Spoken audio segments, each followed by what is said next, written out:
Olá, eu sou a Angel e sejam bem-vindos a esse canal de variedades. Cada dia trarei para vocês aqui um tema diferente. Se você não é inscrito, se inscreve aí, deixa o gostei e compartilhe esse vídeo com mais pessoas que também gostam desse conteúdo e ative as notificações do canal para sempre ser notificado quando eu postar algo novo na plataforma. Recados dados, vamos assistir aos cortes do canal Angel Black, ou melhor dizendo, uma série completa. Então, pegue a pipoca, o refrigerante, se acomode no sofá e vamos assistir. Recados dados, vamos dar prosseguimento ao vídeo de hoje com esse conto, ou melhor, relato em forma de conto, intitulado Yin e Yang, Luz e Escuridão, o segredo dos Gêmeos Lupinos, parte 1. No mês de julho, em algum lugar perto da Serra Gaúcha, no ano de 1977. 5 horas da manhã, chuva fina e um frio, sensação térmica de -0. Mauro estava enrolando em vários cobertores e edredons, criando coragem para se levantar e ordenhar as suas vacas. De repente, trim, trim, oh, o despertador. Não havia mais o que fazer. Olhou para sua esposa. A mesma dormia feito um lindo anjo do céu. Angélica era seu nome. Por causa do frio, ele preferiu não acordá-la. Mauro desceu, preparou um café forte, colocou um pouco em um copo e tomou. Enrolou seu cigarro de palha e foi para o curral, enrolado em um ponche pesado de lã. Chegando lá, entrou no piquete dos bezerros e ouviu um som muito estranho, para não dizer assustador. Era uma mistura de choro, urro, grunhido, tudo junto. Ele não sabia dizer, ou melhor, não sabia naquela época. Ainda não sabia. Seu instinto de sobrevivência dizia para ele correr, mas a sua curiosidade era maior do que seu medo. Ele começou então a procurar de onde vinha aquele som grotesco. Mas logo aquele som grotesco foi se tornando algo como um choramingo de cachorro. Exatamente isso. Ele foi seguindo, meio receoso, aquele som.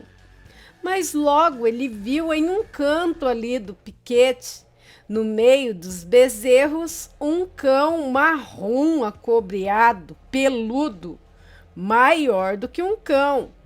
Aliás, bem maior que a maioria daqueles bezerros. O cão estava se contorcendo, rosnando e chorando. Onde se via aquele enorme cachorro, a luz do curral clareava um pouco, e ele notou que aquele animal sangrava muito e não conseguia se mexer muito. Deixa eu explicar. Mesmo se contorcendo ali de dor, ele estava impossibilitado de movimentos como se levantar ou andar. Ele olhou para Mauro, o ser olhou para Mauro, com aqueles olhos brilhantes, como duas pequenas bolas de fogo azul. Sim, um azul que brilhava como fogo, refletindo a luz que vinha do curral. Bem, ele se aproximou. O bicho não esboçou nenhuma reação. O ser parecia confiar nele, parecia confiar em Mauro. Ele se aproximou e, meio trêmulo, afagou aquela cabeça do bicho, que lambeu a sua mão. Logo ele viu que aquele ser tinha sido baleado e estava perdendo muito sangue.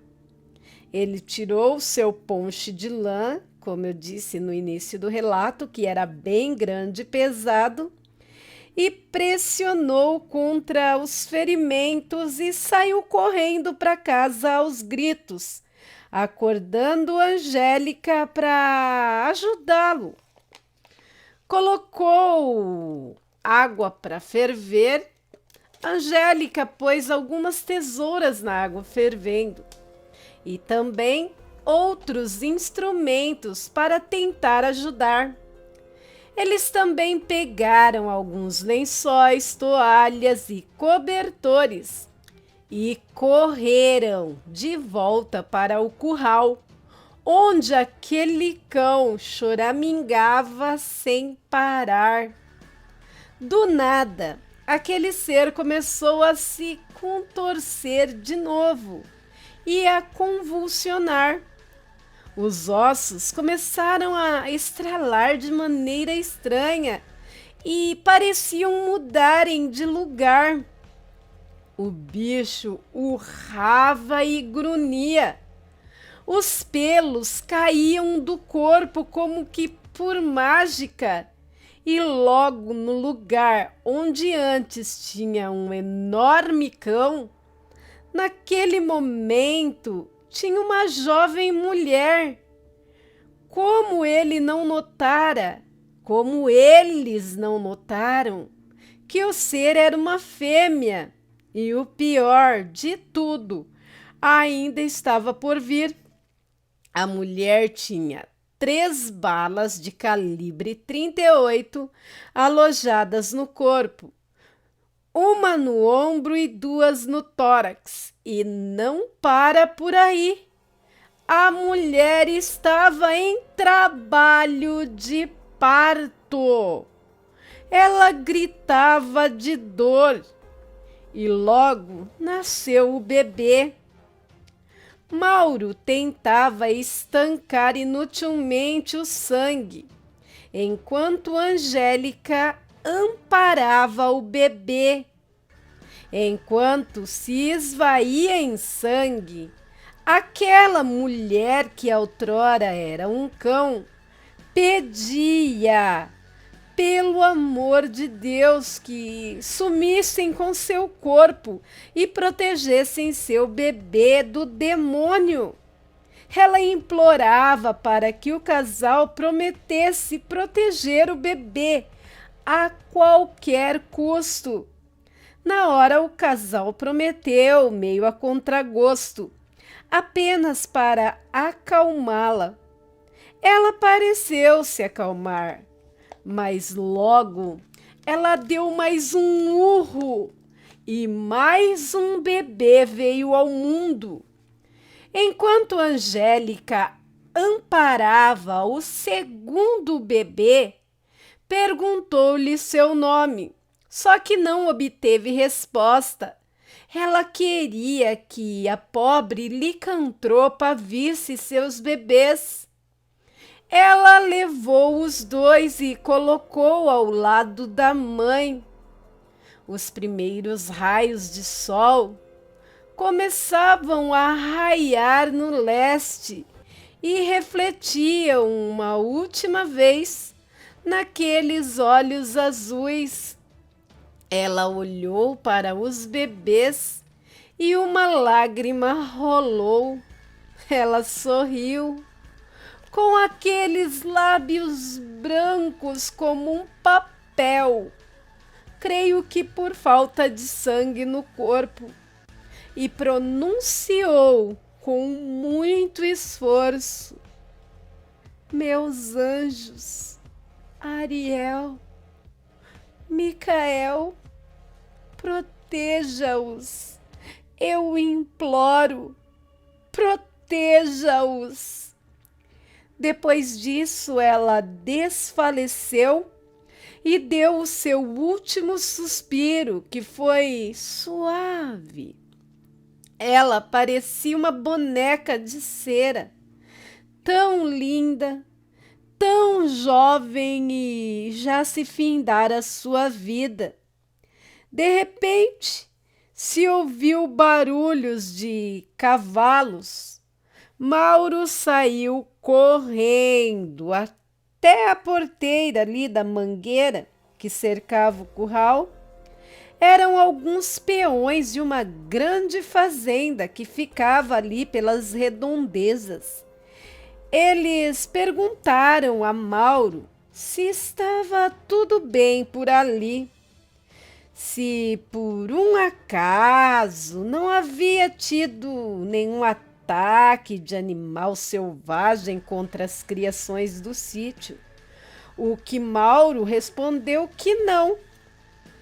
Eles ainda perguntaram, meio desconfiados ou querendo esconder algo, se não tinha acontecido nada de estranho naquela madrugada, ou se Mauro tinha ouvido alguém ou algum barulho estranho ali na propriedade. Mauro notou que eles estavam fortemente armados. Ele logo entendeu do que se tratava, o que estava acontecendo ali, mas se fez de desentendido e perguntou: o que está acontecendo? E os peões disseram que era melhor que ele não soubesse, pois ele não acreditaria mesmo. E deram meia volta com os seus cavalos e saíram trotando e galopando, desaparecendo na estrada lamacenta. Naquele momento, Mauro suspirou fundo e entendera tudo o que estava acontecendo. Por mais surreal que parecesse, naquele momento ele entendeu. Ele agradeceu aos céus pelos bebês não terem chorado. Angélica levou os gêmeos para dentro da casa, os limpou e depois ela e Mauro lavaram e vestiram a jovem mãe falecida. Por não saberem seu nome, eles de comum acordo resolveram chamá-la de Linda, pois era uma das mulheres mais lindas que eles já viram em vida. Rezaram por ela, rezaram por sua alma e, em segredo, a enterraram nas margens de um lago do sítio, onde depois construíram uma linda capelinha em homenagem a ela. Em segredo, sempre rezavam por ela. Os gêmeos eles registraram como seus filhos. Seus nomes: Ariel e Micael, como Linda dissera. E seguiram suas vidas, suas rotinas normalmente, mas esse era apenas o início da história dos gêmeos. O destino traria muitas surpresas ainda para aquela família. Continua. Meus aterrorizados, o que vocês acharam da história Yin e Yang? Luz e escuridão. O segredo dos Gêmeos lupinos. Recados dados, vamos dar prosseguimento ao vídeo de hoje, trazendo para vocês a segunda parte desse relato contado em formato de conto, intitulado Yin e Yang, Luz e Escuridão. O segredo dos Gêmeos lupinos, parte 2. Bebê Milagre, a ira. 13 anos se passaram, barulhos de cavalos a galope. Angélica, que estava fazendo um farto almoço. Arroz, feijão, pernil de porco assado, salada de tomates e purê de abóbora. Comida predileta dos Gêmeos e também de Safira. Safira é a filhinha de Angélica e Mauro, que nasceu 2 anos após eles assumirem os Gêmeos como filhos. Lembrete: Safira foi um milagre sobrenatural, pois Mauro já estava com bem mais de 55 anos e sua esposa já tinha passado dos 47 quando geraram a menina. Detalhe: eles tinham se casado ainda muito jovens e tentaram de todas as maneiras ter um bebê, sem nenhum sucesso. E 1 ano após salvarem os bebês, em uma noite de tempestade, eles acolheram uma senhora, lhe dando um teto e comida por alguns dias, até que em uma manhã a senhorinha se levantou, fez o café e levou até a cama para Angélica, com um sorriso nos lábios e um brilho muito intenso naqueles olhos amendoados, e disse-lhe: "Você tem coração e alma de anjo. E quando você salvou os Gêmeos lupinos, os anjos enviaram para vocês uma joia preciosa, uma safira, capaz de acalmar até a fera mais feroz." Angélica arregalou os olhos, sem entender como aquela senhora sabia sobre os bebês lupinos.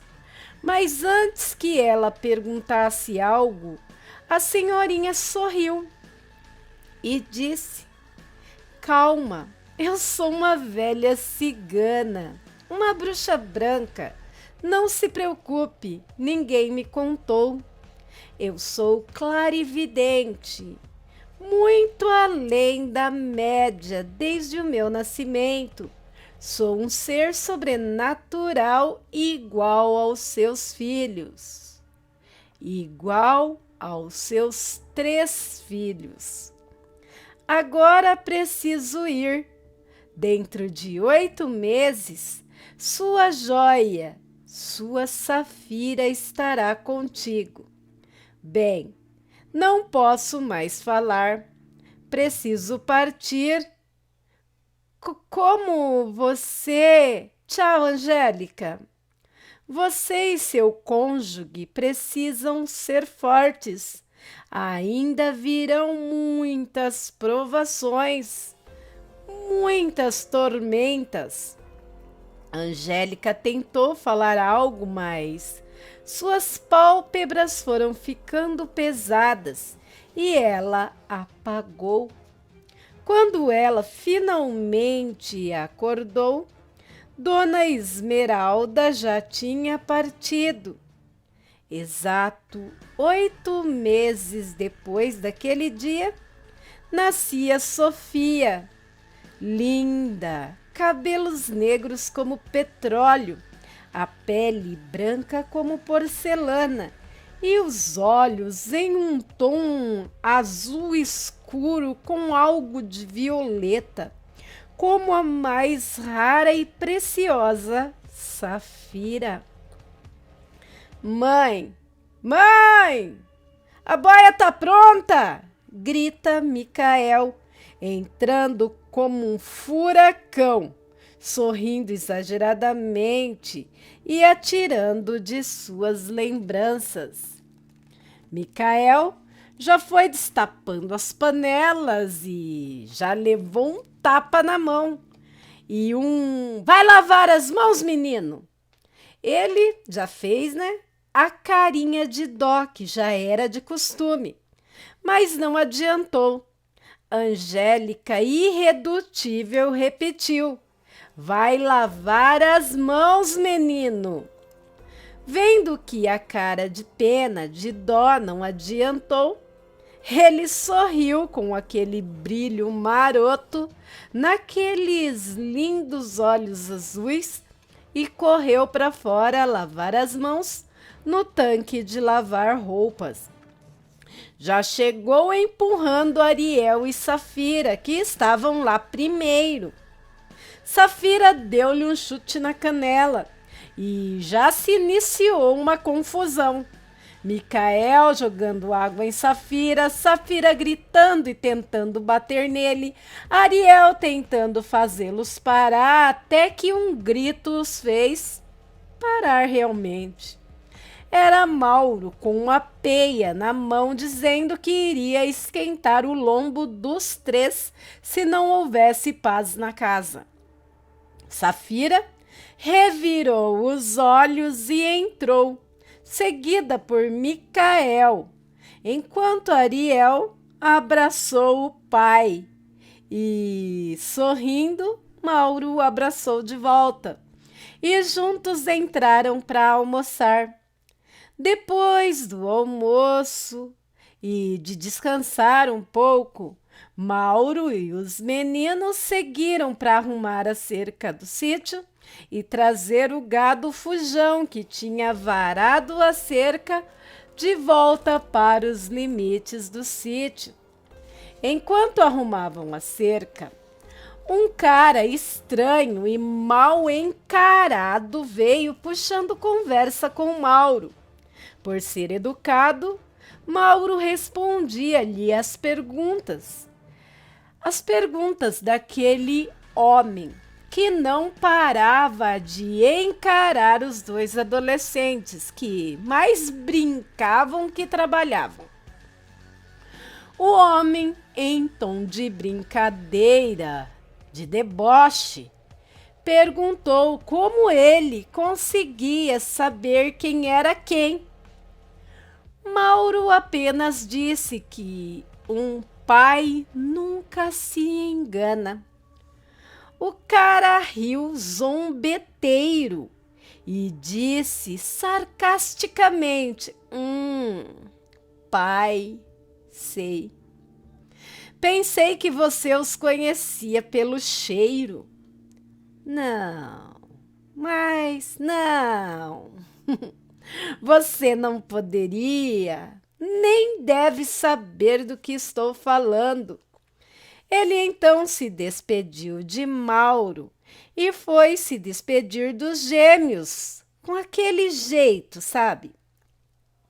Mauro não gostou muito e foi junto.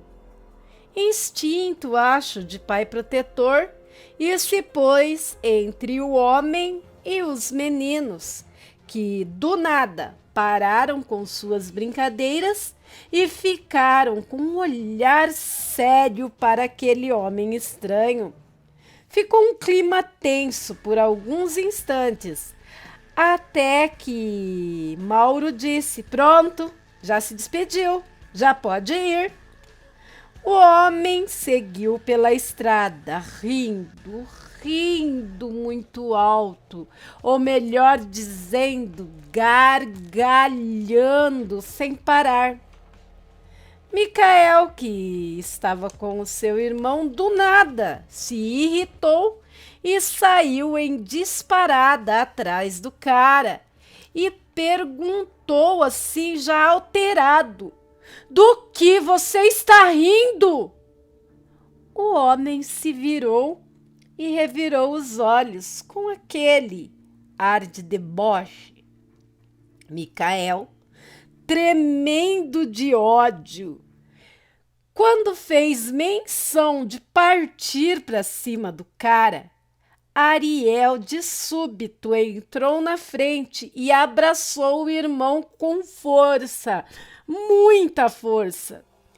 Desde criança, Ariel tinha o dom de aplacar a ira do irmão. Depois do abraço, ambos caíram de joelho, enquanto o Mauro sacou a arma e expulsou o homem, dando vários tiros para o alto. E o maldito seguiu, sorrindo e sorrindo. Micael chorava de ódio, abraçado com o irmão que não lhe soltava. Mauro e Ariel se entreolharam. Mauro sentiu uma dor imensa no olhar de Ariel e logo entendeu o porquê. Micael estava com os olhos acesos. Sim, acesos, como duas bolas de fogo azuis reluzentes. A última vez que isso aconteceu foi quando os gêmeos tinham 10 anos. Uma vaca de bezerro novo tinha atacado Ariel. Vendo o irmão caído ali em perigo, Micael partiu para cima da vaca e não se sabe como aquele garoto, com apenas 10 anos, estripou a vaca.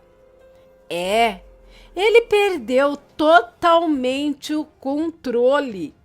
Depois estripou também o bezerro. Ele estava fora de si, coberto de sangue. Mauro tentou pará-lo e foi lançado para longe. O menino parecia ter a força de 2 ou 3 homens adultos e a ferocidade de um animal selvagem. Tinha virado um animal irracional e, rosnando, seguia em direção ao pai. Logo Ariel saltou entre os dois e abraçou o irmão com tanta força que suas unhas chegou a cortar as costas de Micael e ficava dizendo em seu ouvido: "Miki, é o papai. Miki, eu estou bem. Miki, você está bem. Nós estamos bem. Respire, Micael, respire." Micael, quando voltou a si, se deu conta do que tinha feito e, pior, se deu conta também do que iria fazer. Ele então largou Ariel e correu para o seu pai. Ficou de joelhos e disse em prantos: "Pai, perdão. Eu sou um monstro, pai. Eu sou mau. Eu sou um monstro assassino. Olha o que eu fiz." Mauro olhou para aquele menino coberto de sangue e vísceras, com lágrimas nos olhos, e o abraçou. Depois disso, Micael ficou por meses deprimido e sendo esmagado pela culpa que o corroía. Só mesmo Ariel e Safira, depois de muito tentarem, conseguiram trazê-lo de volta à realidade. Ele voltou a ser o furacão sorridente e brincalhão de novo, e achava que tinha aprendido a controlar a ira com a ajuda dos irmãos, uma ira que queimava dentro de si desde o nascimento. Mas naquele momento, depois de 3 anos, ele quase tinha perdido o controle de novo. Mauro se ajoelhou e abraçou os meninos, os protegendo com seus braços de pai. E os 3 ficaram ali, em silêncio, deixando apenas os sentimentos falarem. Continua. Agora sim, vamos dar prosseguimento ao vídeo de hoje, trazendo para vocês essa história, esse relato contado em formato de conto, chamado Yin e Yang, Luz e Escuridão, o segredo dos Gêmeos Lupinos, parte 3, o maldito Cane. Momentos depois daquele transtorno todo, Mauro e os meninos terminaram de arrumar a cerca, recolheram o gado e seguiram para casa em silêncio, até que Mauro parou e olhou para Micael e disse: Mick, você não é mau, você é um garoto especial. Meu garoto especial, e nunca mais diga que você é um monstro. Você só é intenso, assim como a tempestade. Você ama demais, odeia demais e também sofre demais. Você só precisa se controlar. Se espelhe em Ariel. Ele é muito contido, ele é como uma brisa leve. Vocês são como Yin e Yang, tempestade e calmaria, 2 lados da mesma moeda, e eu os amo demais. Entendeu, Micael? Entendeu, Mickey? Micael assentiu com a cabeça que sim, e os 3 sorriram e continuaram caminhando. E não tocaram mais naquele assunto. Safira veio encontrá-los, toda saltitante. Foi logo montando em cavalinho no seu pai, assim, de cavalinho nas costas dele, e de lá já começou a provocar Micael. Naquela noite, depois do jantar, todos conversavam perto do fogão a lenha. Mauro contava seus casos e todos riam, mas logo toda aquela alegria foi interrompida por um barulho de algo grande e pesado correndo ao redor da casa. Diante do perigo, Mauro carregou a sua arma e pediu que todos fizessem silêncio. Angélica abraçou-se com Safira e os meninos se posicionaram ao lado do pai. O ser que estava do lado de fora arfava, grunhia, tinha uma respiração pesada. Mauro olhou pela fresta da madeira e quase teve um infarto. Ele viu um par de olhos vermelhos como sangue olhando pela mesma fresta. Enquanto um olhava para fora, o outro olhava para dentro e seus olhares se encontraram. Mauro ficou ali, paralisado e o bicho se afastou. O bicho era mesmo muito feio, era enorme. O ser humanoide tinha uma altura de mais de 2 metros de altura, com a cara entre a aparência, pelo que deu para ver pelo clarão da lua, de um cachorro misturado com um javali. Tinha uns pelos ralos, como se estivesse com sarna, e o fedor... o fedor era insuportável. Uma carniça. Era como se misturassem carne podre com amônia.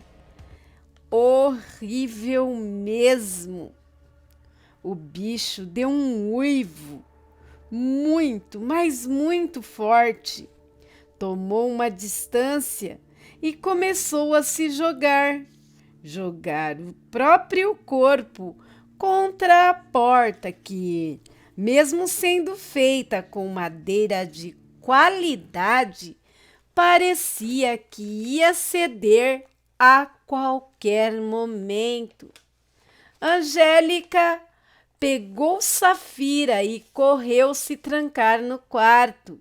E mal elas acabaram de se trancar, a porta da cozinha foi derrubada pelo monstro asqueroso.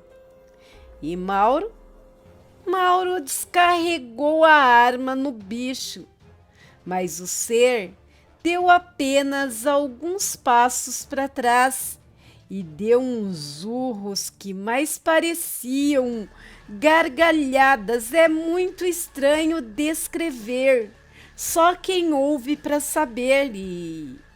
E aquilo foi entrando. O ser mais parecia um demônio saído diretamente das profundezas do inferno e pegou o Mauro pela blusa e o jogou contra o fogão de lenha. Mauro bateu com a cabeça e desmaiou. Micael, vendo aquilo, deu um grito de desespero que ecoou na noite. Ele saltou sobre o bicho, seus olhos faiscavam de ódio e entre berros e urros ele deixou que sua ira explodisse como nunca antes. O ser grotesco jogou para longe, mas o mesmo caiu em pé e voltou a atacar.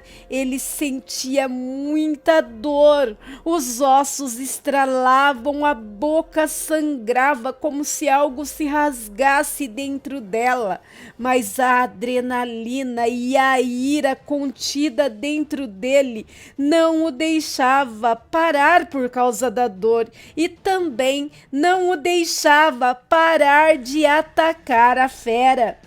Ariel via seu irmão transformando-se em um ser quase igual àquele monstro, só que diferente ao mesmo tempo. Ele parecia mais uma mistura de lobo muito peludo e ser humano. Só que a fera parecia ter dominado Micael, que já não parava mais de atacar e ser atacado. Era pelo, sangue, pedaços de carne voando para todos os lados.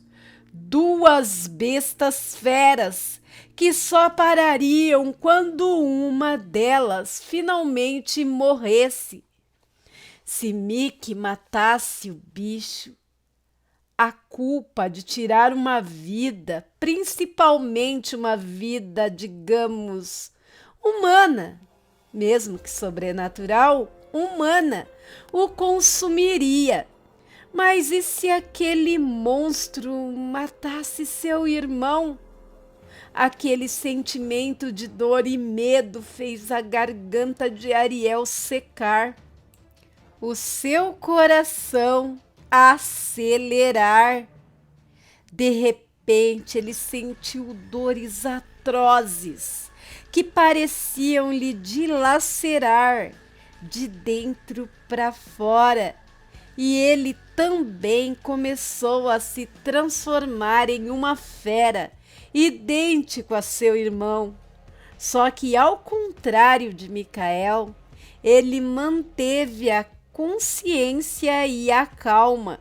E enquanto o bicho estava focado em matar o seu irmão, ele saltou como um predador direto na garganta do bicho com unhas e dentes, separando a cabeça do corpo e atirando longe.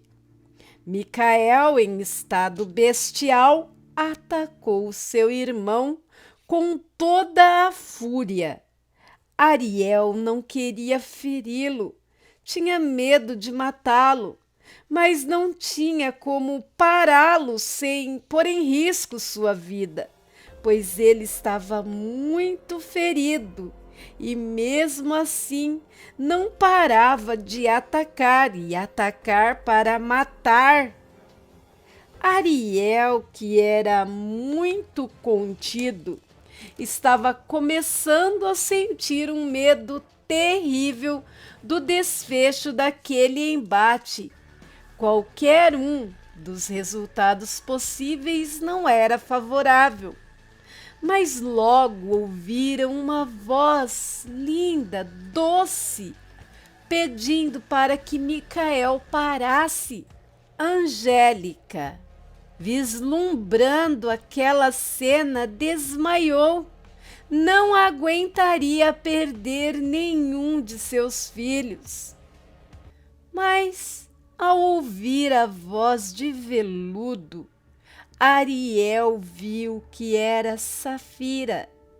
Ela tinha agora total controle sobre Micael, que foi até ela como um cãozinho dócil e deitou aquela enorme cabeça de lobo em seu colo e desfaleceu enquanto ela falava com ele e acariciava seus pelos todos grudentos de sangue, que foi voltando devagar à forma humana. Ariel respirou aliviado e também destransformou-se. Correu para o quarto, vestiu um calção e trouxe um calção para Micael. Depois deu um jeito de acordar sua mãe e seu pai. Micael estava gravemente ferido e Ariel só tinha algumas escoriações. O maldito Cane era o homem estranho daquela tarde. Enquanto Angélica e Safira cuidavam do estado deplorável de Mick, Ariel ajudava seu pai a fazer uma fogueira no quintal e queimar o corpo daquele demônio, o mandando de volta direto para o inferno. Mauro observava seu filho intrigado. Realmente, Ariel, ao contrário de Mick, ele não parecia nada abalado por ter tirado uma vida. Ele mantinha a mesma calma de sempre, mas ele achou melhor parar, deixar para pensar naquele assunto depois, outro dia, outra hora, pois já tinham tido muitos sofrimentos, aliás, sofrimentos demais para uma noite. Continua. Meus aterrorizados, e o que vocês estão achando dessa história? Estranho, né? O Ariel não se abater. Bom, eu acho que eu também ia ficar feliz daquele cane maldito, né? Ir pra baixo lá junto com os capeta. Mas essa é a minha opinião, né? Deixem a de vocês nos comentários. Meus amores, logo teremos a continuação dessa saga. Espero que vocês estejam gostando. Autoria de Angel Black, pois quem me mandou pediu para que eu desse uma mudada, transformasse o relato em conto e, enfim, me cedeu os direitos autorais. Recados dados, vamos dar prosseguimento ao vídeo de hoje, continuando com a nossa história. Relato contado em forma de conto. Yin e Yang, luz e escuridão. A história dos Gêmeos Lupinos, parte 4. A chegada do demônio. 5 anos se passaram e a vida corria rotineira. Os gêmeos com 19 anos e Safira 17. Mauro já estava meio cansado devido à idade e já não cuidava mais das vacas e nem das plantações maiores, nem mesmo os reparos mais pesados do sítio. Quem cuidava disso no momento eram os gêmeos, com a ajuda de Safira, que também era uma moleca. O pai ajudava a Angélica nos afazeres da casa, cuidava das galinhas, dos porcos e da horta de subsistência. Mas apesar da vida seguir fluindo e seguindo normalmente, uma coisa não saía da cabeça de Mauro: as palavras de Linda no dia do nascimento dos gêmeos e também de sua morte. Protejam meu bebê daquele demônio a qualquer custo. Seria o demônio o maldito cane de anos atrás? Ou tinha mais coisa ainda que eles não sabiam? Angélica falava para ele ficar calmo, que as tempestades já haviam passado. Mas Mauro parecia pressentir alguma coisa no íntimo de seu coração, no íntimo de seu ser. Micael e seus irmãos estavam se preparando para seguir de volta para casa, depois de mais um dia duro de trabalho. Montaram os seus cavalos e seguiram. Safira, como sempre, perturbando a vida de Mickey, enquanto Ariel, sempre sério e calado, parecia estar sempre pensativo. E dos 3 irmãos, Ariel era o único solteiro. Os outros 2 estavam noivos já e tinham até planos de casarem-se no mesmo dia. Os 3, de repente, pararam, se olharam e fizeram um juramento de nunca, nunca se separarem. Todos concordaram e seguiram para sua casa. Era aquela noite uma noite de lua cheia, ou seja, seria noite de correr e caçar no bosque que ficava nos limites do sítio, perto do lago. E como sempre, Safira ia com eles, para garantir que Mickey não perdesse o controle e não atacasse humanos ou animais nas criações vizinhas. E assim fizeram. A noite chegou e lá foram eles. Era até bonito de ver. 2 enormes lobos negros caçando e correndo, enquanto um deles era montado por uma garota. Os pobres javalis não tinham a menor chance e assim varavam a noite caçando, correndo e se divertindo. O dia estava quase nascendo e os lobos começaram a retomar a forma humana. Safira jogou um borná com suas roupas ali perto deles e seguiu para o rio, em direção à capela. Afinal, ela não queria ver os irmãos pelados. Lá ela encontrou uma senhorinha adormecida. E mesmo achando estranho aquela anciã em suas terras, ela foi se aproximando. Afinal de contas, aquela senhoria poderia estar precisando de ajuda. Safira a sacudiu gentilmente. A senhorinha abriu os olhos e... olhos verdes, hein? Olhos lindos, brilhantes, e era um lindo tom de verde, muito raro. Aqueles olhos olhando para Safira. Quando ela viu o rosto de Safira, ela disse: joia preciosa, realmente achei que não conseguiria chegar a tempo. A senhorinha disse isso com muita dificuldade e apagou.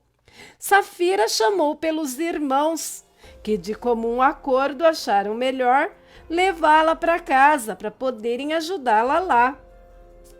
Quando chegaram em casa, Angélica saiu para ajudar os filhos e, quando viu a senhorinha, arregalou os olhos.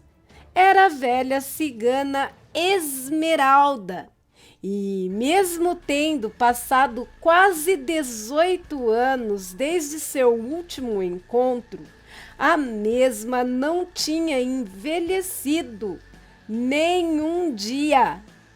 Colocaram a senhora na cama confortavelmente e ficaram no aguardo da mesma acordar.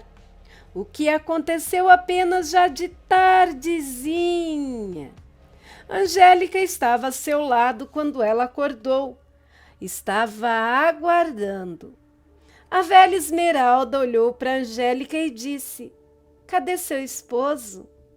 Angélica disse que o mesmo estava na cidade fazendo compras.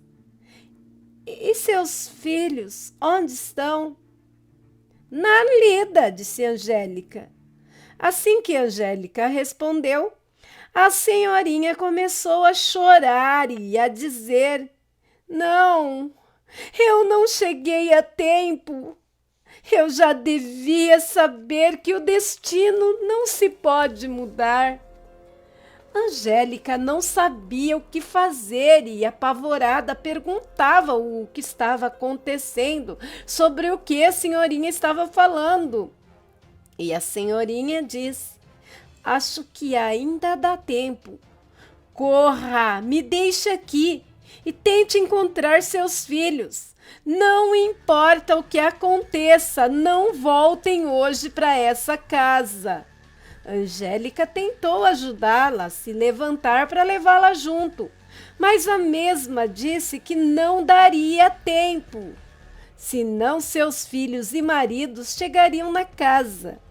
Mas logo se ouviu um ranger do portão e os cachorros começaram a latir. Esqueci de mencionar aqui que Safira tinha 8 cães pastores, pois ela resgatou uma velha cadela abandonada que estava prenha e a mesma pariu 7 cãezinhos, que naquele momento eram 7 enormes cães, junto com a mãe, 8. E Safira e os gêmeos amavam muito aquela matilha. Voltando ao relato, os cães latiam freneticamente. Angélica se levantou e a velha cigana disse: não, não abra! O demônio chegou! É tarde demais, não abra, anjo! Os cães continuavam a atacar e logo ela ouviu barulhos de vários cavalos e achou que estes eram seus filhos vindo da lida e fez algo inesperado. Ela abriu a porta e o que ela viu a deixou assustada. Ela viu os cães rasgando, dilacerando um homem que estava no chão perto do portão se debatendo. Ela não entendia o que estava acontecendo, pois aqueles cães eram dóceis demais. Porém, ela nem teve tempo de concluir seus pensamentos. Viu vários outros homens se aproximando em seus cavalos e os mesmos começaram a atirar nos cães. Angélica, chorando, vendo seus cachorros sendo executados, ela fechou a porta rapidamente e bateu a tranca e, tremendo de medo, olhou para Esmeralda e disse: "E agora? Como eu vou ajudar os meus filhos e meu esposo? Se eles chegarem agora, vão ser mortos por esses homens. Eu preciso avisá-los." Logo ela ouve batidas na porta e uma voz assustadoramente forte que dizia: "Eu vim buscar ou destruir o que é meu, o que me foi roubado há 19 anos." Angélica olhou para Esmeralda, que lhe disse: "Micael e Ariel são meus netos. São meus netos, filhos de minha filha Cassandra, que vocês deram o nome de Linda. Minha filha, que foi brutalmente, covardemente abusada por um maldito cane, um maldito demônio, quando corria livremente pelos campos em sua forma lupina. E esse desgraçado era um cane do inferno, como eu já disse, e isso quase a matou. Ela conseguiu chegar em nosso acampamento, toda machucada. Ela milagrosamente sobreviveu, mas meses depois descobriu que estava grávida. Ela resolveu que teria o bebê, ela não sabia que era 2. E cuidaria dele, não deixaria que ele se tornasse um demônio como pai. Mas na noite do parto ela enlouqueceu, se transformou em fera bestial e seguiu o cheiro do maldito para matá-lo. Eu tentei detê-la, mas não consegui. Como eu disse, ela estava em estado bestial. O pai dela, que também era licantropo, a seguiu, mas o maldito cane era um coronel. Tinha muito dinheiro e muitos capangas, e enquanto ele estripava o meu marido, seus homens seguiram minha filha, atirando nela. Eu achava que minha filha e meus netos estavam mortos, até aquele dia que vocês me salvaram do frio e da chuva. Quando vi os bebês, logo os reconheci, e quando toquei em você, pude ver seu passado e também seu futuro. Eu juro que eu queria mudá-lo, mas antes que ela concluísse a sua história, ouve-se um estrondo. A porta foi derrubada e aquele maldito homem disse: "É uma pena que sua clarividência não funcione com você e sua família, bruxa velha. Onde estão meus filhos?" "Não são seus filhos", disse a velha, e o ser riu, uma risada grotesca, horrorosa, e logo entrou na casa, mancando, um cigano do mesmo acampamento de Esmeralda. Ele pediu perdão a ela de joelhos. Estava muito, mas muito machucado. Ele tinha sido torturado cruelmente até que abrisse o bico. O maldito deu-lhe um tiro na cabeça. Sim, atirou bem no meio da cabeça do cigano e disse: "Não preciso mais de você." Aí ele olhou para Angélica e disse novamente: "Onde estão os meus filhos?" Angélica pensou rápido e disse: "Os gêmeos se casaram e foram embora. Não estão mais aqui." O homem respondeu: "Então não preciso mais de vocês." Deu um tiro na cabeça da velha cigana. Angélica correu pela porta da cozinha. O homem atirou nela e o tiro pegou em seu ombro. Seus homens fizeram menção de segui-la, mas ele disse: "Deixe-a ir. Ela nos trará ou nos levará até meus filhos." No caminho, Angélica encontrou seus filhos e logo mais encontraram-se com Mauro. A noite já estava chegando. De longe viram um clarão.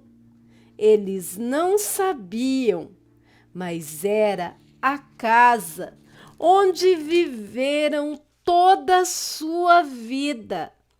A mesma estava em chamas e em frente à casa, fincado em uma estaca, jaz a cabeça da velha cigana. E em volta da cabeça, 5 canes do inferno rosnavam, grunhiam e babavam, esperando o comando daquele demônio chefe de todos eles, esperando que ele desse o comando da caçada aos Gêmeos lupinos. Continua. Meus aterrorizados, e a coisa só piora. E aí? Estão gostando? Deixem as suas opiniões nos comentários, com respeito, é claro. Eu só posso dizer que eu estou amando contar em forma de conto, dando um toquinho à la Angel, que me foi permitido, e esse relato, ou melhor dizendo, esse conto agora é de autoria de Angel Black Contos de Terror.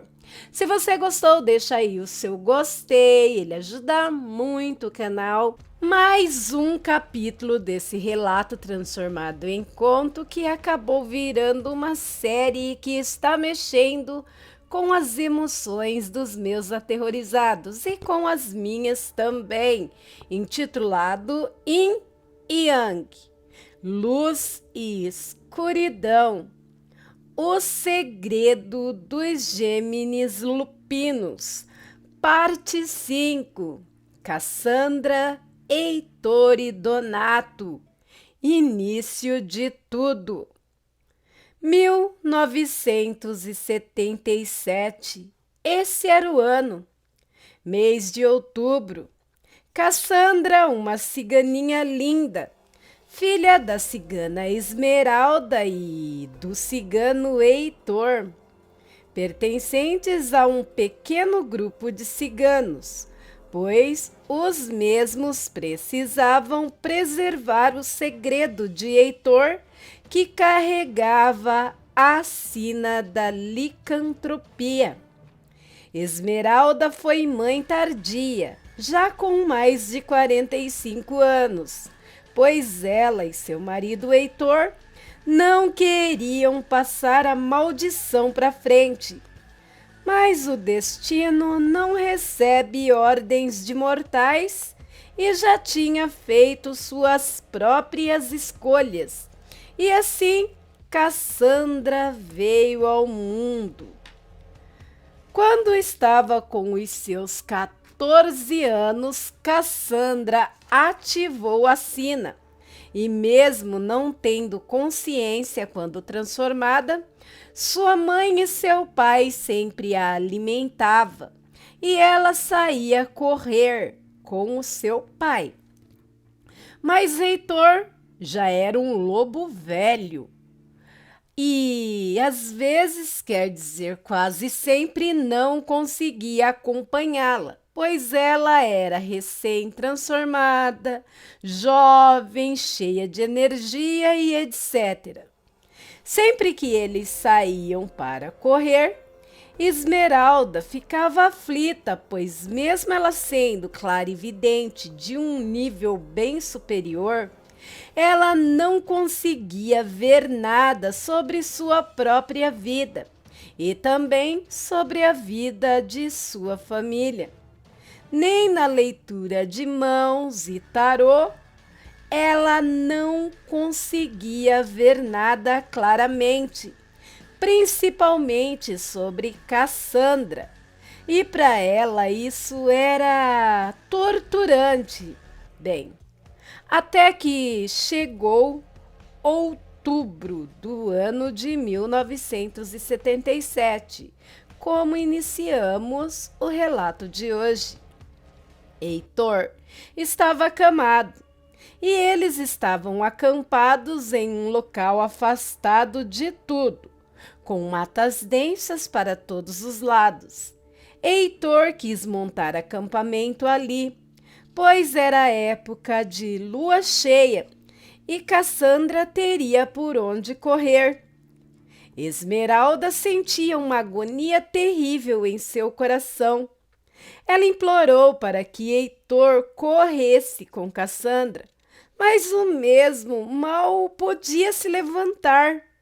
Então ela resolveu fazer um chá de ervas bem forte para fazer com que Cassandra dormisse e assim ela ficaria no acampamento. E assim Cassandra fez. A menina tomou o chá e logo adormeceu. Mas mesmo com Cassandra dormindo, com pés e mãos amarrados, Esmeralda não conseguia dormir. A lua cheia já brilhava no céu. Heitor se transformou involuntariamente, mas muito fraco, e fraco do jeito que ele estava, levantava de um lado e tombava do outro. E Cassandra começou sua metamorfose e no processo ela convulsionou muito e vomitou parte do chá que seu corpo ainda não tinha digerido. E quando, enfim, ela se transformou no enorme lobo marrom acobreado, ela se soltou das cordas, deu um uivo e saiu correndo pelos campos e arvoredos. Ela não estava 100%, pois ainda tinha partes daquele chá em seu organismo. Ela então caçou um cateto, comeu-o e acabou adormecendo embaixo de uma enorme árvore.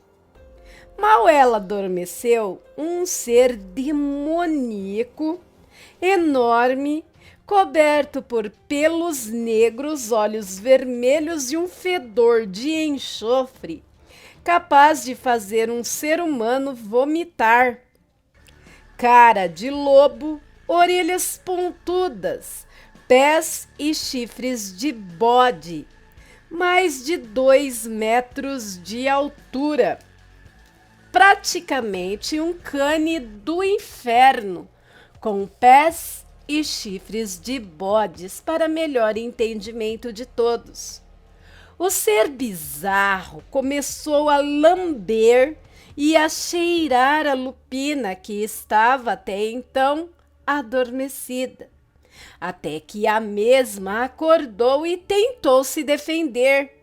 Lutou bravamente, mas o maldito demônio era bem maior, bem mais forte e repleto de um ódio.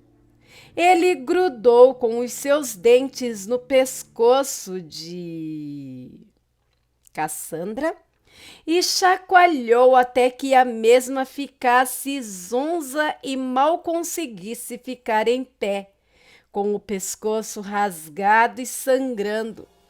O maldito abusou dela e deixou ela jogada lá para morrer e sumiu na escuridão. Cassandra, enojada, arrasada, destruída, abusada, se arrastou usando suas últimas forças até chegar no acampamento, onde sua mãe a encontrou e com muitas rezas, chás e banhos de ervas, Esmeralda conseguiu salvar a vida de sua filha. Em uma fazenda não muito longe, Donato se lembrava, sentado em sua cadeira, de quando era apenas um jagunço. Ele odiava receber ordens do patrão.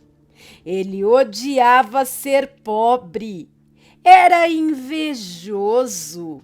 Ele queria ser rico e poderoso. A única coisa que ele gostava de fazer, a única coisa que lhe dava prazer, era gerar dor. E quando recebia ordens para matar, isso mesmo. E em uma noite, enquanto ele terminava uma chacina de uma família inteira, até mesmo crianças e bebês ele matou. Ele se deliciava, queimando os corpos, quando de repente surgiu um homem de roupas pretas, sobretudo, botas, chapéu, também pretos, espora, cinto e azagaia, de um dourado tão brilhante que refletiam as chamas do fogo, onde se queimavam os corpos. O homem de preto olhou para Donato e disse em um tom sério: "Você parece gostar muito disso, não é?" Donato respondeu: "Você não imagina o quanto, mas isso não é assunto seu. Vai-te embora, cabra, daqui, se não quiser queimar junto com os outros." "Não tenho medo do fogo, Donato." "E você, não tem?" Donato, que não era de muita prosa, deu um tiro de escopeta no homem de preto. O mesmo limpou assim o sobretudo que rasgou e começou a gargalhar de um jeito que faria gelar a alma de qualquer um, mas não a de Donato. Donato perguntou: "Por que você não morre?" "Donato, não tenho tempo para isso. Só estou aqui pois senti todo o seu ódio, esse ódio que resplandece do seu coração. E vim te fazer uma pergunta." "Então fale", respondeu Donato.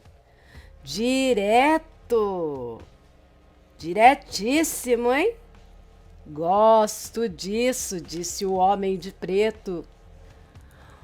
"O que você seria capaz, Donato, de pagar para ter tudo que você sempre sonhou? Dinheiro, poder, servos, mulheres e tudo mais o que você desejar. Daria qualquer coisa, disse Donato.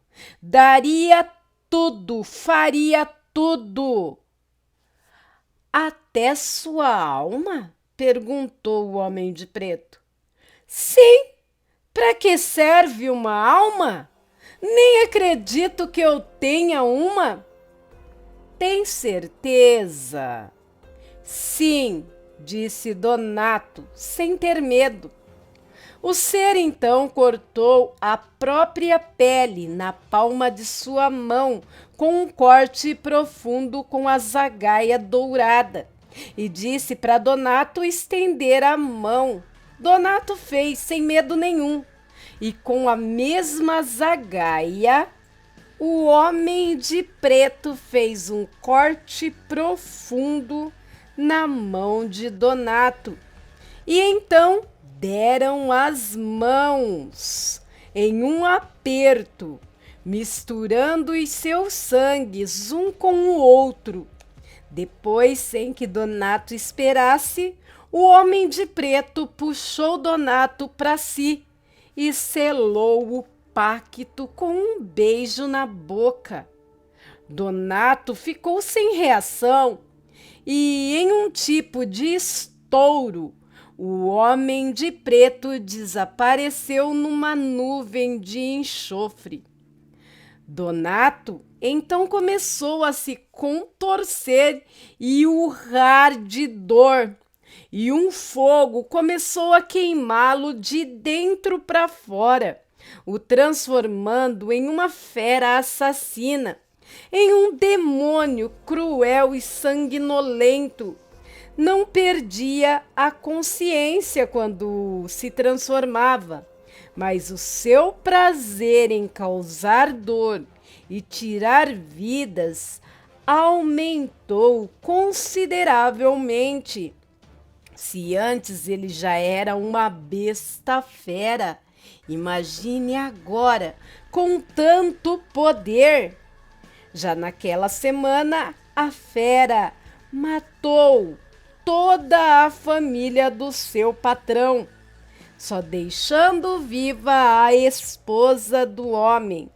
Depois, na forma humana, consolou e casou-se com a viúva para depois matá-la e assim ficar com tudo que antes era do seu patrão.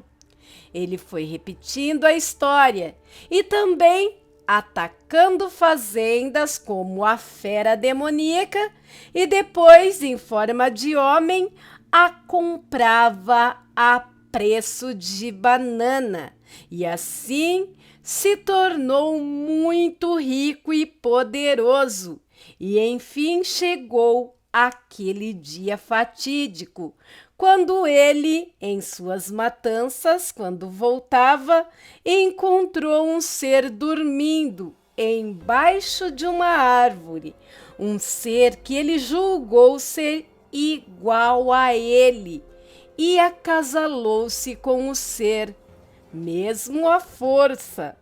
Mas como ele machucou, feriu demais o outro ser, ele pensou que a fêmea estava morta. Então, era melhor esquecê-la e ir embora. Então, Donato tomou um trago de sua bebida e acabou adormecendo ali em sua cadeira. Em um acampamento cigano, a uns 20 quilômetros dali, há vários meses à frente. O bando de Cassandra já estava acampado ali, como disse, há vários meses. O lugar tinha mata, um lago e ficava perto de uma cidadezinha. O dono das terras não se incomodou com eles, vendo que o chefe, da tribo cigana, ou do bando, como era chamado, era um velho doente com uma filha prestes a parir. Mas o destino não parava de brincar com eles, preparando mais uma armadilha. Donato tinha ido a esta mesma fazenda comprar gado leiteiro e ali ele cruzou o caminho de Cassandra e Esmeralda, que estavam lavando roupas no rio. Donato reconheceu o cheiro de Cassandra e ele então se aproximou e olhou fixamente para ela. A pobre moça grávida também reconheceu o cheiro dele e também aquele olhar maldito. Ela começou a tremer abraçada com sua mãe Esmeralda. Ele passou por elas e começou a cantarolar uma música. Buscarei o meu filhote e talvez a mãe dele também. E sumiu, rindo, se acabando de rir. Cassandra estava transtornada, muito transtornada, e para piorar, era noite de lua cheia. Ela, no início da noite, começou a sentir as primeiras dores do parto.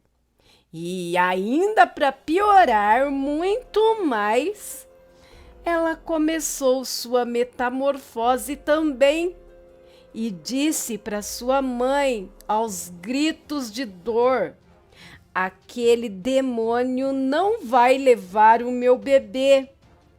Heitor, já velho e cansado, já tinha virado lobisomem. No intuito de proteger a filha, se adiantou. Mas quando chegou lá, já deu com Donato em forma de besta fera, que com muita facilidade estripou o velho lobo. Cassandra essa nem conseguiu chegar na fazenda, pois alguns peões, ao verem uma fera, um lobisomem, começaram a atirar contra ela, e a mesma, ferida, correu pelas matas, acabando no curral de Mauro. E o restante da história vocês já sabem, tá no primeiro episódio, no primeiro capítulo da história. Donato, em forma de besta fera, achando que os peões tinham matado seu filhote, matou, dizimou a todos, não deixando uma alma viva a quilômetros. No outro dia, de manhãzinha, os ciganos chegaram correndo e contaram para Esmeralda que encontraram Heitor, seu marido, brutalmente assassinado, desmembrado, esviscerado. E com muita dor, Esmeralda sentiu no fundo de sua alma que sua filha grávida tinha tido o mesmo fim. Procuraram por uns 15 dias, perguntaram em alguns sítios da região, mas não obtiveram respostas. E não obtendo as respostas, seguiam caminho, levantaram um acampamento e foram para outro lugar. Um ano depois, como estavam acampados ali pelas redondezas, Esmeralda começou a andar sem rumo.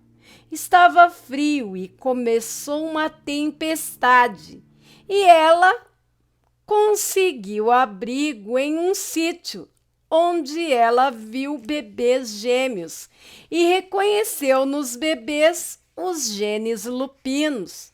E quando ela tocou em Mauro, ela teve a visão dele ajudando uma lupina no parto. E quando tocou em sua esposa, sentiu um bebê sobrenatural a caminho.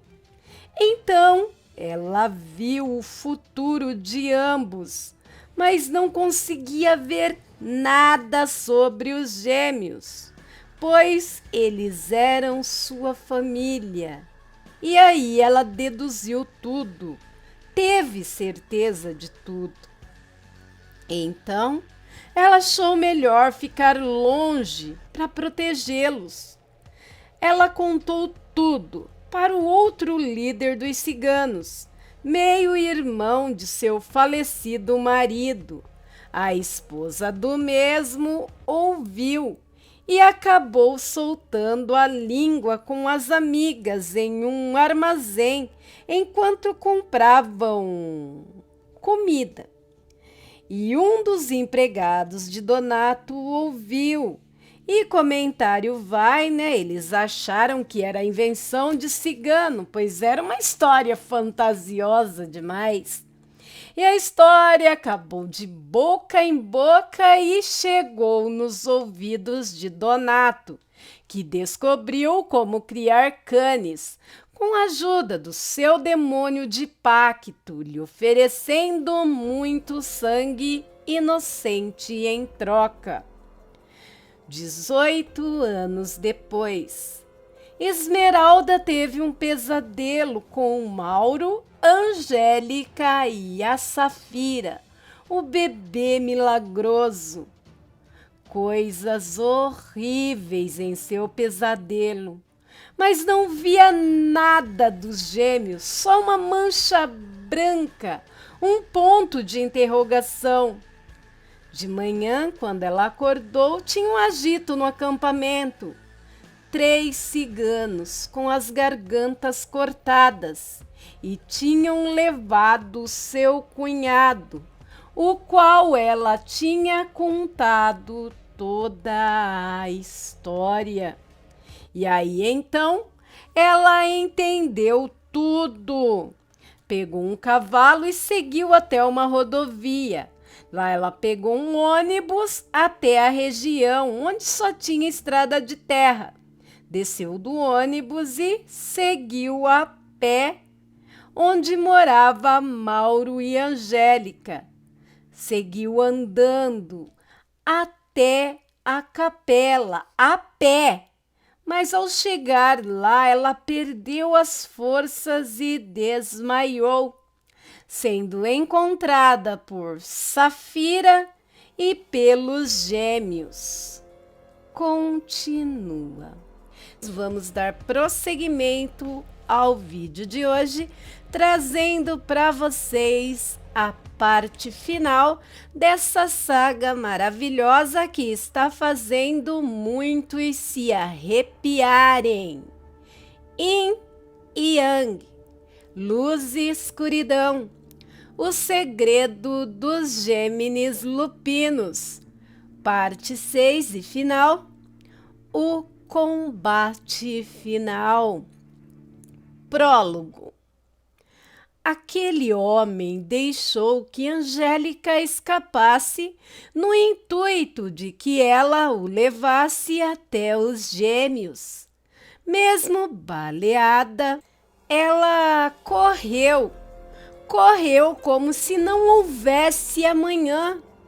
No caminho, ela encontrou com seus filhos. Mais para frente, encontraram com Mauro.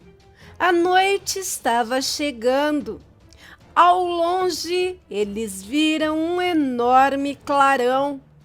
Eles ainda não sabiam, mas era a casa onde eles viveram suas vidas todas, que estava em chamas. E em frente à casa, enfiada em uma estaca, a cabeça da velha cigana. E em volta da cabeça, 5 canes do inferno rosnavam e grunhiam.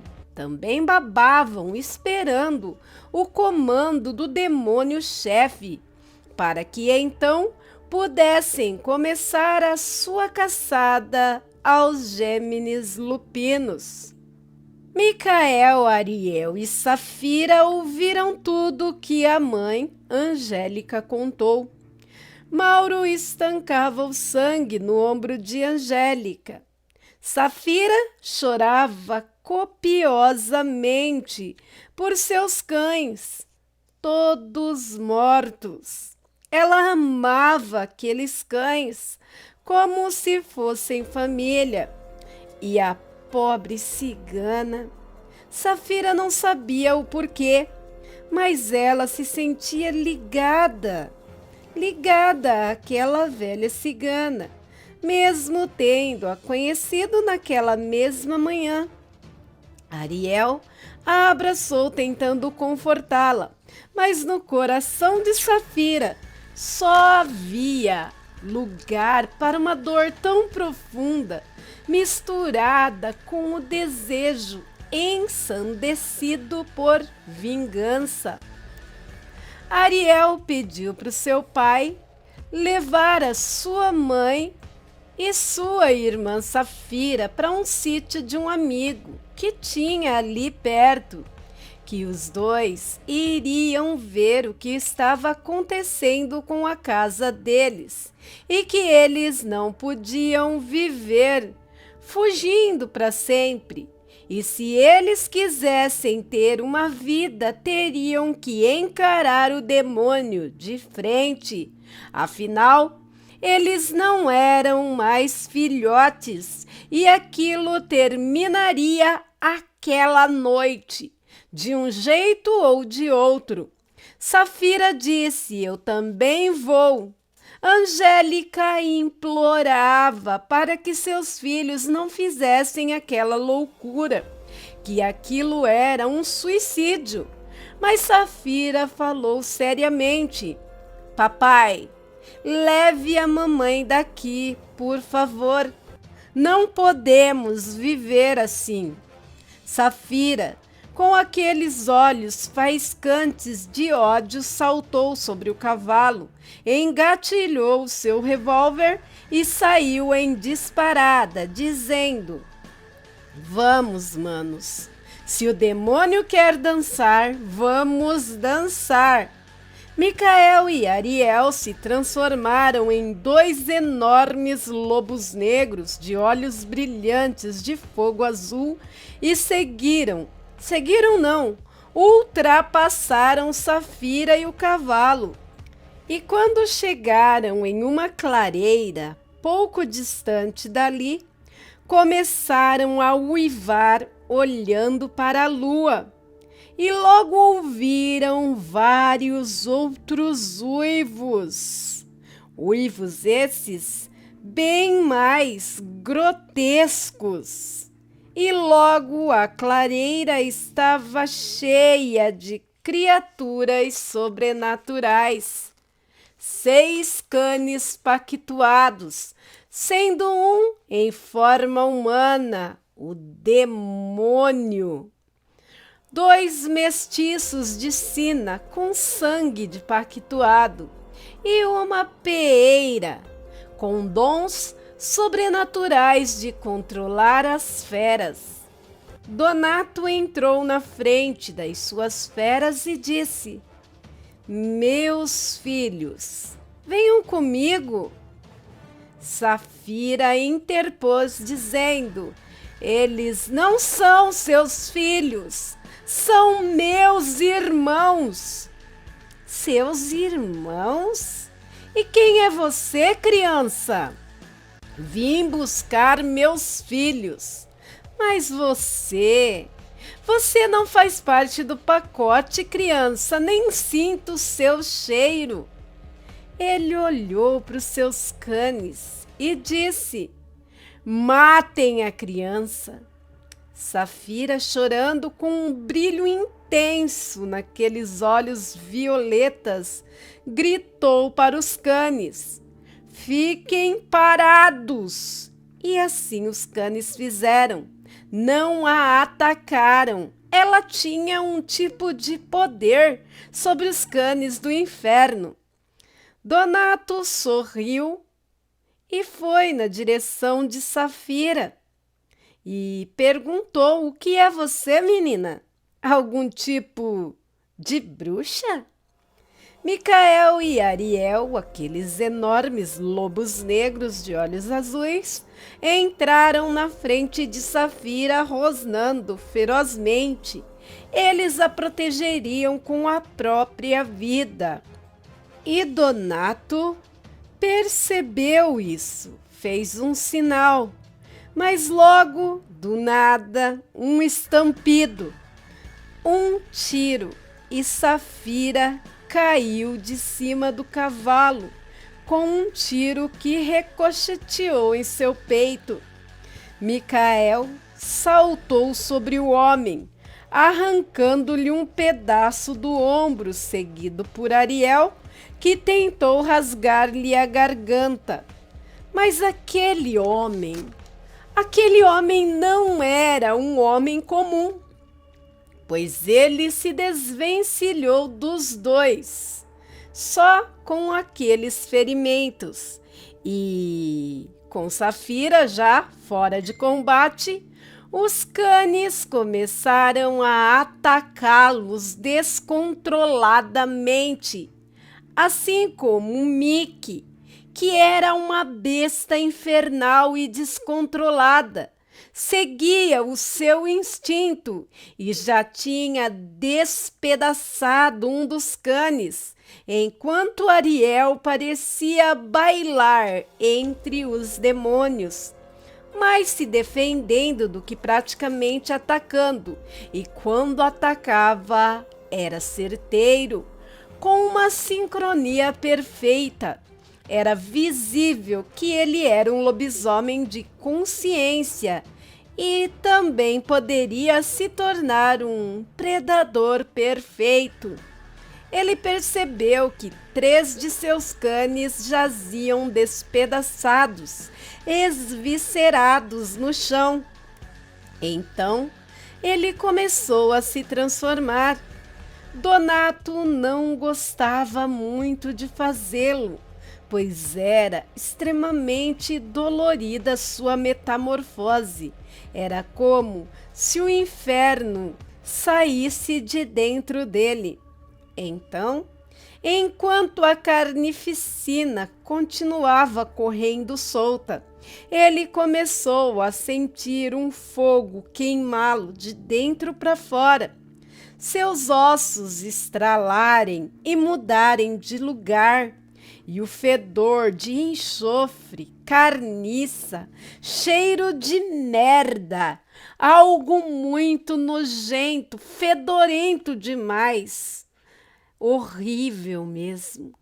Logo ali estava aquele lobisomem do inferno, bem maior do que os outros e com olhos vermelhos, chifres e pés de bode. Ele focou no bestial de olhos azuis.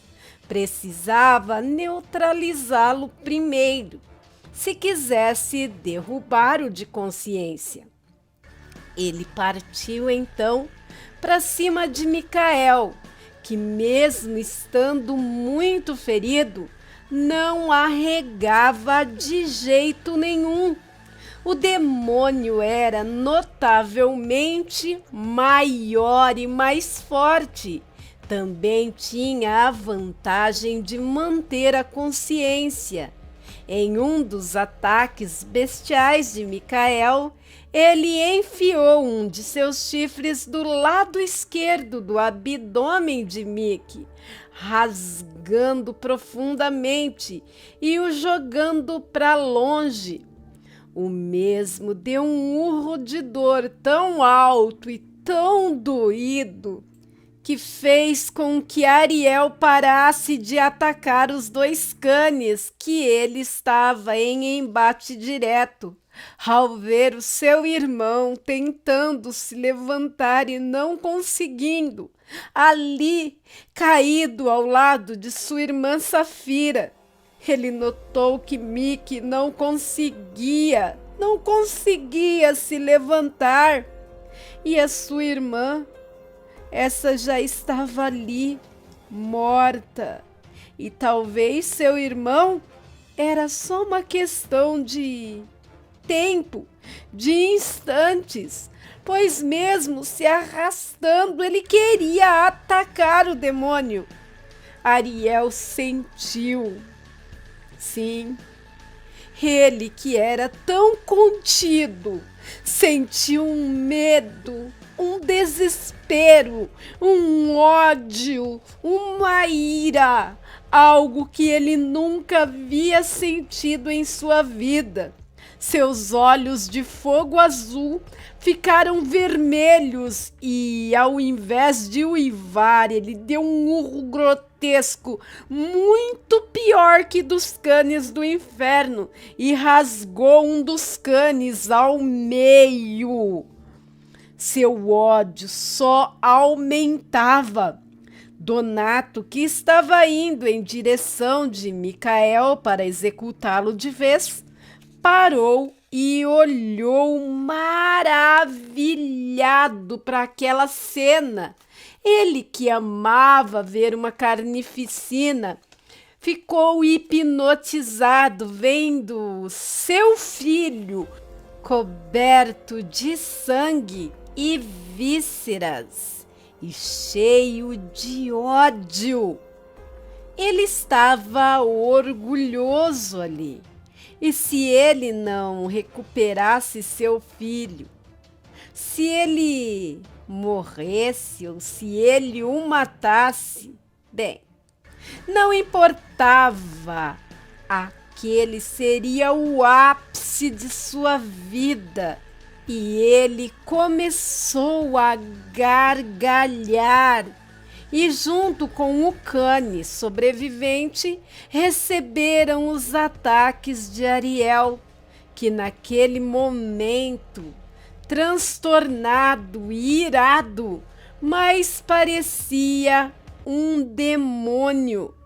Enquanto o demônio ria, Ariel chorava de ódio e, tomado por uma fúria jamais sentida, ele enfiou suas garras no peito do cane que tinha sobrado e arrancou-lhe o coração.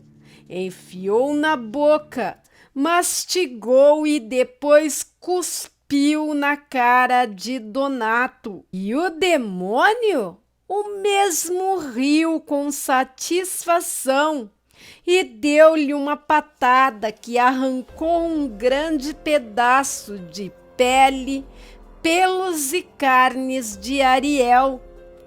Ariel revidou com mordidas ferozes. Era mesmo algo horrível de se ver, horrível até de se imaginar.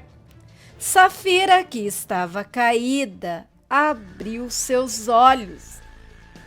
Ela viu Mickey se esvaindo em sangue. Mas mesmo assim, algo dentro dele o fazia se arrastar na direção de onde estava acontecendo aquele massacre. Ela também viu um jovem jagunço mirando uma arma na direção de Ariel. Aí então ela descobriu de onde veio o tiro que quase a matou. O demônio era mesmo um covarde. Trouxera um jagunço para ficar de tocaia, para atacar pelas costas e garantir a sua vitória. Safira mirou bem na cabeça do infeliz, que caiu morto no chão com o balaço que levou.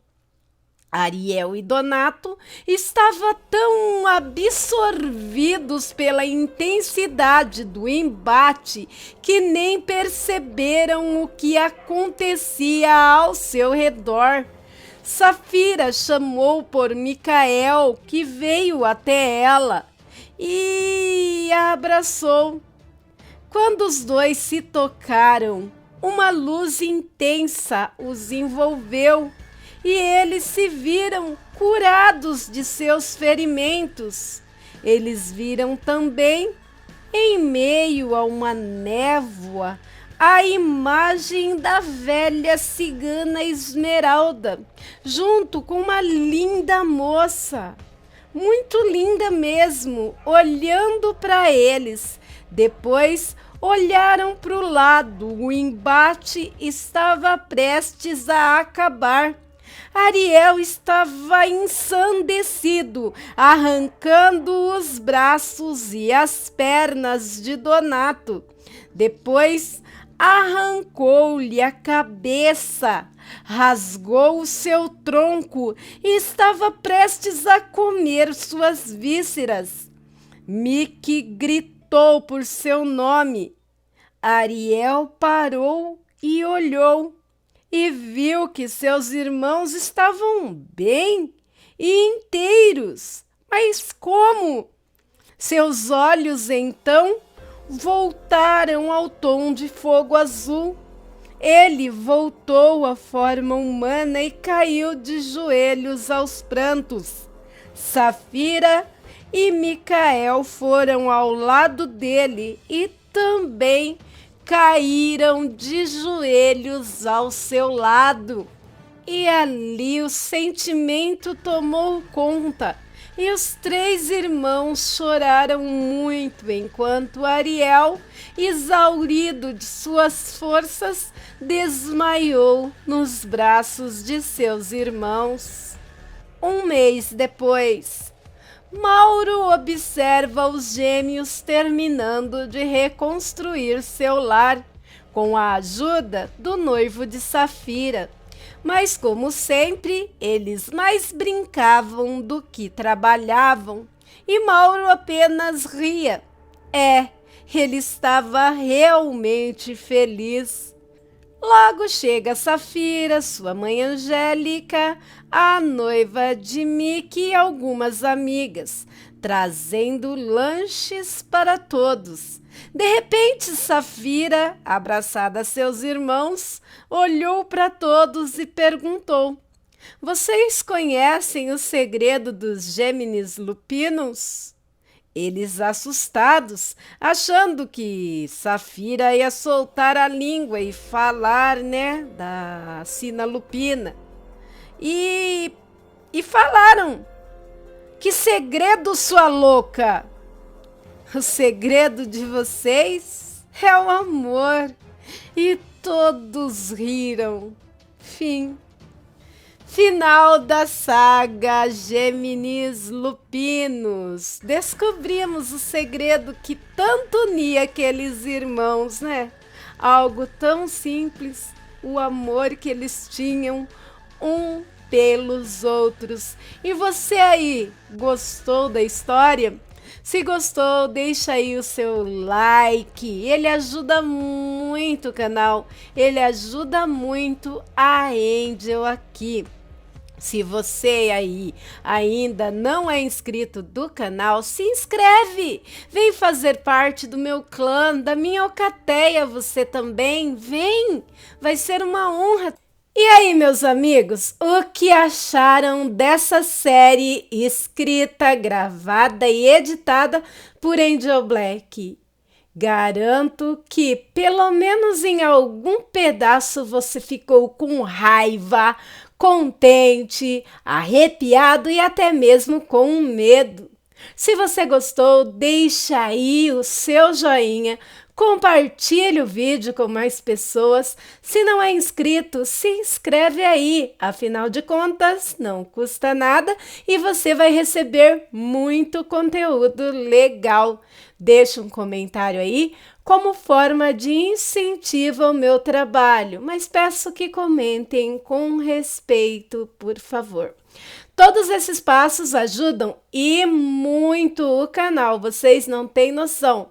Mas vendo que o canal não é monetizado, se alguém quiser dar um up, tem uma chave de Pix na descrição do vídeo.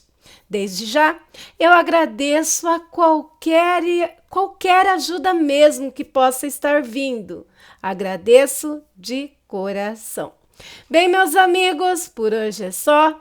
Fiquem com Deus e até um próximo vídeo. Bye!